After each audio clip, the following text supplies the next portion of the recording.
As far as the calculation concerned, let we learn it with the help of an example. An Excel spreadsheet. The example is as follows. Okay, you can read statement yourself, and we have a 50,000 pound of material that has to be heated from 68F to 257F. We have heat transfer area of 100 feet square and overall heat transfer coefficient is 150, and we have to calculate the time for heating. We have designed an Excel spreadsheet for the relation for calculation of time for heating. You can download the spreadsheet in the link below in the description. So after extracting data, you should put in the sheet. Here we have a mass of contains 50,000 pounds and initial temperature of 68 degree F, and we have to take it to 257. Do the same for heat transfer surface area of the coil and heat capacity. Let me talk a little about overall heat transfer coefficient.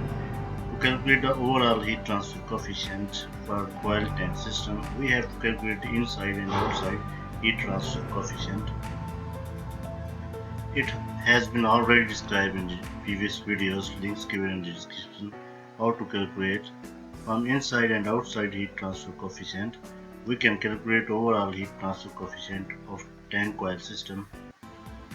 If we go back to Excel spreadsheet, and as for heating medium, in our case, it is steam, it may be some other hot fluid as well. The initial temperature is 320 F, and as for heat capacity it is not given in the example. You can find in the steam table at respective temperature. The flow rate is 10,000 pound per hour. So after putting all the stuff, press enter. You will find the time for heating, that is 4.36 hours.